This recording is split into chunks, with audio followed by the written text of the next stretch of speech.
Colombia es una tierra de belleza impresionante. Majestuosas montañas se elevan hacia el cielo. Valles fértiles se extienden en verdes vibrantes. Entre estos gigantes se encuentra el Nevado del Ruiz. Es un colosal volcán, a menudo coronado con una capa de nieve. Durante siglos, durmió, un guardián silencioso sobre las tierras circundantes. Debajo de él, enclavado en el departamento de Tolima, se encontraba el pueblo de Armero. Armero era un próspero centro agrícola, conocido por su algodón y arroz. La vida allí era simple, vibrante y profundamente conectada con la tierra. La gente era trabajadora, sus días llenos con los ritmos de la siembra y la cosecha, de la comunidad y la fe. Vivían bajo la sombra del volcán, pero su presencia era más una parte del paisaje que una amenaza percibida.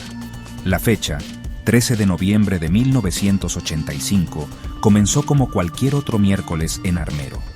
Los niños fueron a la escuela, sus risas resonando en las calles. Los agricultores atendían sus campos, sus esperanzas ligadas a la tierra fértil. Los tenderos abrían sus puertas, listos para el comercio del día.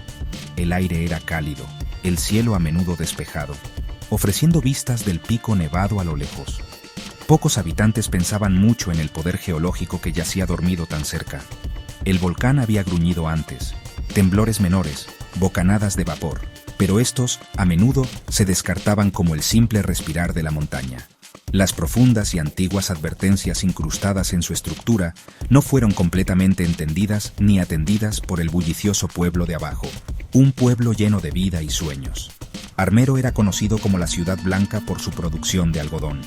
Era un lugar de progreso y optimismo en la región. Sus tierras fértiles, regadas por los ríos Lagunilla y Gualí, prometían prosperidad. La comunidad era unida. Las familias habían vivido allí por generaciones. Celebraban festivales con pasión y se apoyaban mutuamente en las dificultades. El volcán, el Ruiz, era un majestuoso telón de fondo para sus vidas diarias. Era una fuente de asombro, una característica hermosa e imponente de su mundo. La idea de que esta hermosa montaña pudiera desatar una devastación inimaginable era para la mayoría incomprensible. Simplemente era una parte de su hogar, un gigante blanco y silencioso. Sin embargo, bajo la superficie de esta existencia idílica, la tierra estaba inquieta. En lo profundo del Nevado del Ruiz, el magma se agitaba, la presión aumentaba. La montaña, un centinela que había vigilado Armero durante tanto tiempo, estaba despertando lentamente. Los signos estaban allí, sutiles al principio, luego más insistentes. Pero la vida en Armero continuaba, sin darse cuenta de la escala catastrófica del desastre inminente. La tragedia que estaba por desarrollarse no solo borraría un pueblo, sino que también se grabaría para siempre en la conciencia nacional colombiana. Se convertiría en un recordatorio contundente del formidable poder de la naturaleza y la importancia crítica de escuchar sus advertencias. La calma antes de la tormenta era engañosa, una paz frágil que pronto sería destrozada. Meses antes de esa noche fatídica de noviembre, el Nevado del Ruiz empezó a mostrar señales claras de que no estaba tranquilo. Pequeños terremotos, conocidos como temblores, empezaron a sacudir la tierra alrededor del volcán más seguido. Los geólogos y los vulcanólogos notaron que había más actividad de fumarolas, es decir, más huecos por donde salía vapor y gases del volcán. Estos eran los primeros avisos de la montaña, mensajes suaves de la presión tan grande que se estaba juntando en su interior. Los científicos del Instituto Colombiano de Geología y Minería, Ingeominas, vigilaban la situación con mucho cuidado. Ellos publicaron informes y mapas de peligro que mostraban la posibilidad de lahares, es decir, avalanchas de lodo volcánico, que podían amenazar a los pueblos ubicados en los valles de los ríos más abajo, incluyendo Armero. Estos avisos fueron como los primeros susurros de la tormenta que se venía. A pesar de estas alertas de los científicos, la sensación de que era algo muy urgente como que no agarró fuerza entre la gente. Quizás fue porque el volcán había estado dormido por mucho tiempo. La última erupción grande había sido en 1845. Habían pasado muchas generaciones sin ver su furia.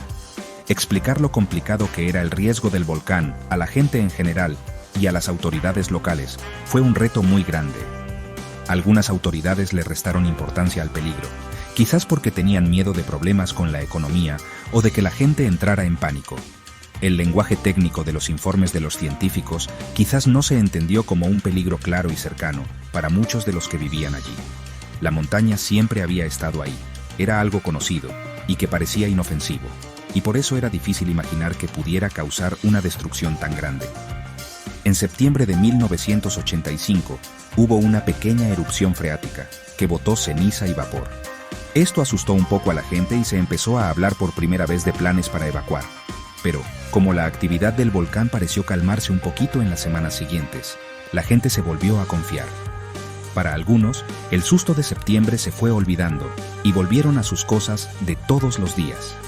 Los mapas de peligro, que mostraban claramente que Armero estaba en una zona de mucho riesgo por los lahares, se repartieron, pero como que la gente no entendió bien lo que significaban, o no se actuó con la rapidez necesaria. El reto era unir lo que sabían los científicos con las acciones que debía tomar la gente. Un vacío que pronto se haría trágicamente grande. Las autoridades locales estaban en una situación difícil. Mandar a evacuar a todo el mundo, solo con predicciones que todavía no eran seguras, traía problemas sociales y económicos muy grandes. Hubo discusiones y desacuerdos sobre qué tanto peligro había y qué era lo mejor que se podía hacer. Algunas personas valientes, como sacerdotes y algunos funcionarios del pueblo, trataron de que la gente se diera cuenta del peligro, pero sus voces muchas veces se perdían. La gente dudaba, y además no había un plan de emergencia bien organizado entre todos. El volcán seguía mandando sus avisos suaves, mientras la presión por dentro seguía creciendo. Los susurros de peligro se hacían más fuertes, pero para muchos en Armero todavía no sonaban lo suficientemente duro como para romper con la rutina de todos los días, ni con esa idea tan metida en la cabeza de que una tragedia así no les podía pasar a ellos. En la tarde del 13 de noviembre de 1985, el Nevado del Ruiz se despertó con más fuerza. Una lluvia suave de ceniza empezó a caer sobre los pueblos y las veredas alrededor del volcán, incluyendo Armero. Para muchos, esto todavía no era una señal de un peligro terrible y cercano, sino más bien una molestia, algo fastidioso. Algunos habitantes contaron que sentían un olor a azufre en el aire. Cuando empezó a caer la tarde, la actividad del volcán se hizo más fuerte. Más o menos a las 3 de la tarde, empezó una erupción importante de magma, aunque al principio no fue una explosión gigante por sí sola. Lo clave aquí era la capa gruesa de hielo y los glaciares que tenía el volcán. El calor del magma y de los materiales ardientes que salían del volcán empezaron a derretir de una toda esa cantidad enorme de hielo y nieve. Este derretimiento rápido soltó una cantidad de agua que ni nos podemos imaginar.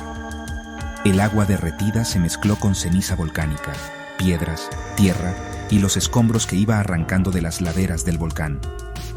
Esta mezcla peligrosa se convirtió rapidito en unos lahares gigantes, que son como ríos de lodo del volcán, espesos como cemento mojado. Estos lahares, muy calientes y con muchísima energía, empezaron a bajar con fuerza por las laderas del volcán. Se metieron por los valles estrechos de los ríos que bajaban desde la punta del volcán, especialmente por los ríos Azufrado, Gualí y Lagunilla. El valle del río Lagunilla llevaba derechito hacia Armero. La erupción como tal fue más bien pequeña, si la comparamos con otras erupciones en el mundo. Pero fue lo que pasó entre el volcán y la capa de hielo lo que provocó el verdadero desastre. Los lahares bajaban cada vez más rápido y más grandes, recogiendo más escombros, árboles y rocas enormes en su camino. Se movían a una velocidad que daba miedo. Algunos calculan que iban hasta a 60 kilómetros por hora. La oscuridad de la noche y además una tormenta que también caía en la zona hacían casi imposible ver el peligro que se acercaba. Algunas personas que estaban lejos dijeron que el sonido de los lahares era como un rugido horrible, como si un montón de trenes de carga bajaran haciendo un estruendo por los valles. Para la gente de Armero, que dormía en sus camas o estaba en sus casas haciéndolo de todas las noches, casi no hubo ningún aviso de la tremenda ola de lodo que se les venía encima. La primera ola de lodo y escombros llegó a Armero más o menos a las 11:30 de la noche. Era una fuerza terrible, que nada podía parar. El pueblo, que estaba justo en el camino del lahar del río Lagunilla, no estaba para nada preparado para algo así. Quizás la ceniza que cayó más temprano hizo que algunos se sintieran tranquilos, creyendo que lo peor ya había pasado, o que era solo una actividad normal del volcán. La triste verdad es que esa erupción, que no fue tan grande, causó un segundo efecto terrible, de un tamaño gigantesco. El gigante dormido no solo se había despertado, había soltado una fuerza de destrucción que cambiaría para siempre cómo se veía la tierra y el corazón de Colombia. La furia de la tierra estaba ahora desatada, arrasando con todo. Cuando los lahares golpearon Armero, lo hicieron con una fuerza que ni te imaginas. La primera ola fue seguida por varias más, y cada una hacía el desastre más grande. Esto no era agüita que corría suave, eran ríos espesos y pesados de lodo, piedras, árboles y restos del volcán. Algunas piedras eran tan grandes como casas.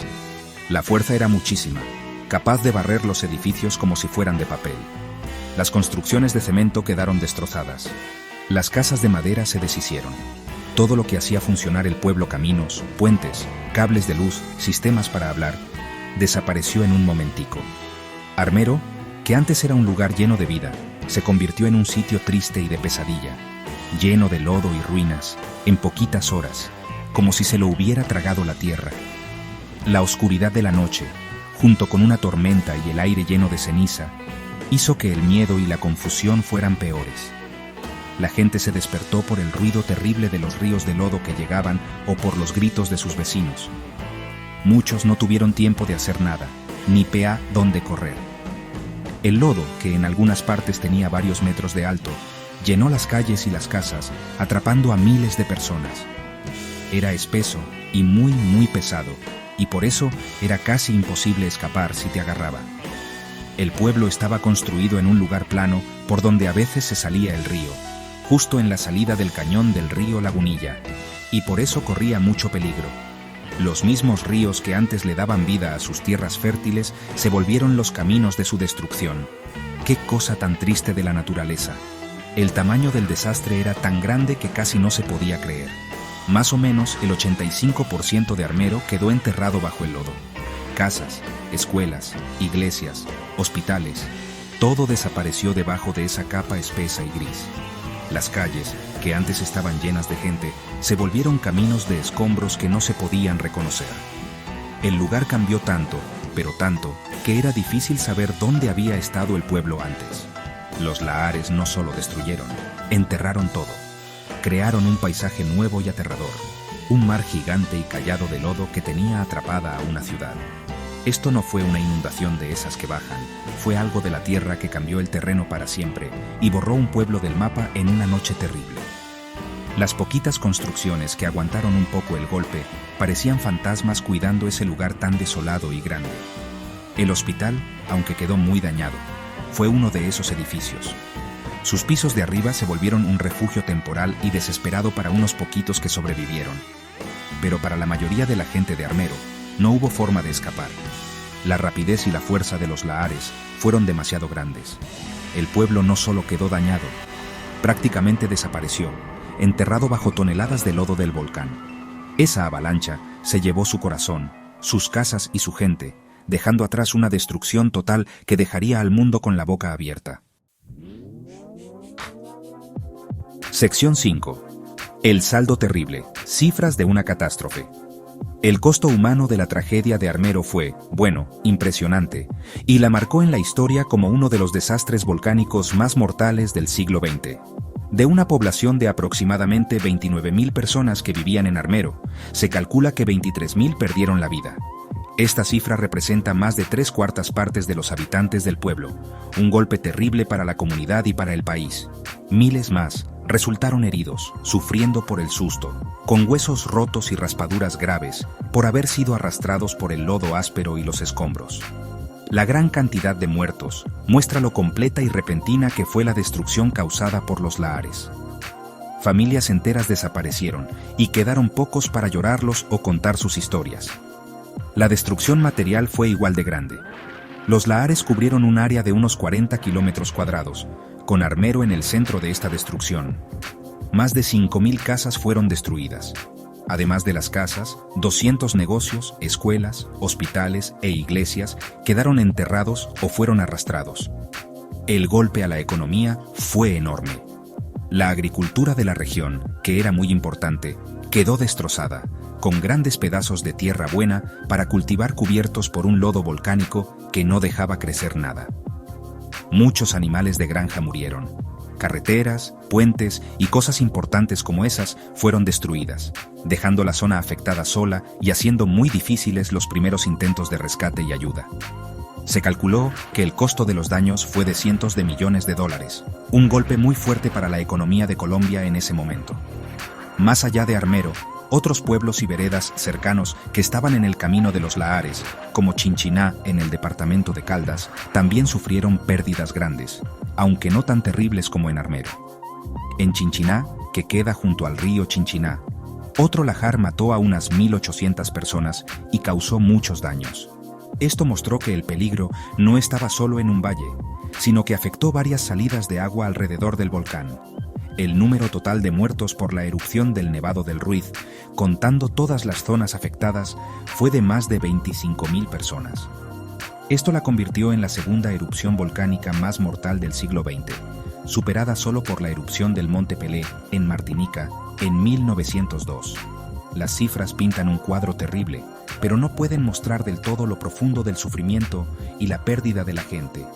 Cada número representa una vida que se acabó muy pronto, una familia destrozada, un futuro borrado. La tragedia dejó a miles de niños huérfanos y a muchísimas personas luchando con el trauma en su mente por ver tanto horror y perder todo lo que querían. El tamaño tan grande de las muertes y la destrucción hizo que Armero se volviera un símbolo mundial de la destrucción por volcanes, un recuerdo claro del poder de la naturaleza y de lo frágiles que son los lugares donde vive la gente en zonas de mucho riesgo. El terrible saldo fue una prueba de una catástrofe de un tamaño casi imposible de imaginar. Sección 7. Luchando contra lo imposible. Los increíbles. Esfuerzos de rescate. Los trabajos de rescate en Armero fueron una carrera desesperada contra el tiempo, hechos en condiciones casi imposibles de imaginar. Los servicios de emergencia de Colombia, como el ejército, la policía, la defensa civil y los voluntarios de la Cruz Roja, fueron los primeros en llegar, pero de una se vieron superados por lo grande que era el desastre. El mismo paisaje era el problema más grande. Armero ya no era un pueblo, era un mar de lodo inmenso y peligroso, con varios metros de profundidad en muchos sitios. Este lodo no era como el agua, era espeso, pesado y pegajoso, haciendo que moverse fuera muy lento y agotador. Los rescatistas muchas veces se hundían hasta la cintura o el pecho, luchando para poder salir, y ni hablar de cargar equipos o sacar a las víctimas. Los sobrevivientes estaban atrapados en las situaciones más terribles. Muchos estaban atrapados por escombros, medio enterrados en el lodo frío que los ahogaba, sin protección del clima y con heridas muy graves. Sus gritos de ayuda, muchas veces bajitos, guiaban a los rescatistas. La historia de Omaira Sánchez, una niña de 13 años atrapada en agua y escombros por 3 días, se convirtió en un símbolo triste y trágico de los esfuerzos de rescate. Aunque intentaron con todas sus fuerzas sacarla, y a pesar de su valentía increíble, al final ella murió por sus heridas y por el frío. Su caso tan triste, que se conoció en todo el mundo, mostró las decisiones tan duras que tenían que tomar los rescatistas. También dejó ver que no tenían las máquinas grandes y pesadas para poder salvar a muchas personas a tiempo. Al principio, la falta de equipos buenos complicó mucho los rescates. Casi no había máquinas grandes para levantar cosas, ni bombas para sacar el agua y el lodo, ni siquiera herramientas sencillas, o no podían llegar a los sitios afectados porque todo estaba destruido. Los helicópteros se volvieron la salvación, sacando sobrevivientes de los techos o de pedacitos de tierra firme y llevando ayudas. Pero había poquitos helicópteros para un desastre tan grande. Los rescatistas trabajaron sin parar, muchas veces hasta quedar rendidos de cansancio, con la esperanza de encontrar más gente viva. Pero siempre estaban luchando contra el clima, el terreno peligroso y lo enorme que era el trabajo. Aunque muchísima gente de Colombia y de otros países hizo esfuerzos heroicos, la cantidad de gente que rescataron viva fue muy poquita, tristemente, comparada con todos los que murieron. Muchos murieron por sus heridas, por el frío o ahogados antes de que pudiera llegar la ayuda. La etapa del rescate fue un tiempo de mucha tensión y tristeza para todos los que participaron, con momentos de una valentía increíble y de esperanza, pero también de mucha rabia y dolor. Los rescatistas fueron héroes que lucharon contra un enemigo casi imposible de vencer, un paisaje que se volvió una trampa mortal. Su entrega, enfrentando algo tan difícil, sigue siendo una muestra de lo fuerte y bueno que puede ser el corazón de la gente. Sección 8. Resurgiendo de las ruinas. Sobrevivientes, reubicación y un nuevo comienzo. Para los aproximadamente 5.000 sobrevivientes de la tragedia de Armero, el calvario no terminó con su rescate. Lo habían perdido todo: sus casas, sus trabajos, sus cosas y, lo más doloroso, a sus seres queridos, familiares, amigos y vecinos. Muchos quedaron con heridas físicas graves que necesitaron atención médica por mucho tiempo. El trauma psicológico fue enorme y los sobrevivientes luchaban con el dolor, el shock, la culpa por haber sobrevivido y los recuerdos que los atormentaban de esa noche aterradora. Los momentos justo después fueron un tiempo de caos y desplazamiento, mientras los sobrevivientes eran llevados a albergues temporales en pueblos y ciudades cercanas, enfrentando un futuro incierto. El gobierno colombiano, con el apoyo de organizaciones de ayuda nacionales e internacionales, empezó a trabajar para darles a los sobrevivientes lo básico: comida, agua, un techo y atención médica. La tarea de reubicar a miles de personas desplazadas fue gigantesca. Finalmente se crearon nuevos pueblos, como Armero Guayabal, para darles casa a algunos de los sobrevivientes. Sin embargo, reconstruir sus vidas desde cero fue un proceso muy difícil. A muchos les costó mucho encontrar trabajo nuevo, porque habían perdido sus fincas o negocios. La unión de su comunidad se había destrozado, y volver a sentir que pertenecían a un lugar nuevo fue un reto muy grande para muchos. Los niños de Armero enfrentaron dificultades especiales. Muchos quedaron huérfanos o fueron separados de sus familias en medio del caos. La tragedia causó muchos casos de niños perdidos. Algunos, tristemente, nunca se volvieron a encontrar con sus familiares, y otros fueron adoptados, a veces sin que se supiera bien si tenían familiares vivos. Las cicatrices emocionales para estos jóvenes sobrevivientes fueron profundas y marcaron sus vidas de formas muy importantes. Se hicieron esfuerzos para darles apoyo psicológico y educación, pero la pérdida y el trauma eran algo que no se iba fácil. La lucha para que se reconozca y se recuerde a los niños perdidos de Armero sigue hasta hoy, un legado doloroso de este desastre. A pesar del sufrimiento y la pérdida tan grandes, los sobrevivientes de Armero mostraron una fuerza increíble para salir adelante. Encontraron fuerza unos en otros, creando nuevos lazos y apoyándose en el dolor y la lucha que compartían por un nuevo comienzo. Llevaron el recuerdo de su pueblo perdido y de sus seres queridos en sus corazones, esforzándose por reconstruir no solo sus vidas materiales, sino también su sentido de comunidad y esperanza. El camino fue largo y lleno de dificultades, pero su espíritu de supervivencia, su decisión de mirar hacia adelante sin olvidar nunca el pasado, se convirtió en un ejemplo inspirador de la fortaleza humana frente a dificultades que no podemos ni imaginar. Sus nuevas vidas se construyeron sobre las ruinas, una prueba de las ganas de vivir y sanar que no se acaban. Sección 9. Lecciones forjadas en la tragedia. Resiliencia, memoria y manejo del riesgo. La tragedia de Armero sirvió como una lección brutal e inolvidable para Colombia y el mundo sobre la importancia fundamental de la gestión del riesgo volcánico y la preparación para desastres.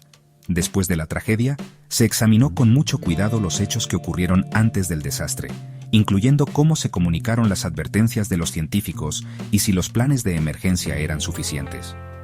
Quedó trágicamente claro que el conocimiento de los científicos por sí solo no es suficiente si no se convierte de verdad en conocimiento para la gente, voluntad política y en acciones reales para prevenir.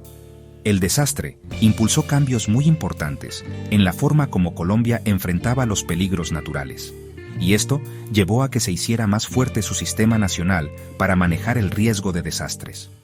El Ingeominas, que ahora es el Servicio Geológico Colombiano, mejoró muchísimo su capacidad para vigilar los volcanes. Los sistemas para avisar temprano se mejoraron, y las reglas para la comunicación entre los científicos, las autoridades y la gente se revisaron y se hicieron más fuertes. Hacer mapas de los peligros se volvió una parte más importante de la planeación de cómo usar la tierra en las zonas con volcanes. La tragedia dejó muy clara la necesidad de comunicar los riesgos de forma clara y sin confusiones, y de tener planes de evacuación fuertes que se prueben seguido y que la gente en peligro los entienda bien. El recuerdo de Armero se convirtió en un motivo muy fuerte para invertir en ciencia, tecnología y en preparar a la gente para evitar que desastres parecidos volvieran a pasar. Los ecos de esa noche de 1985 se sintieron en los cambios de las políticas y en que todo el país fuera más consciente sobre los peligros naturales.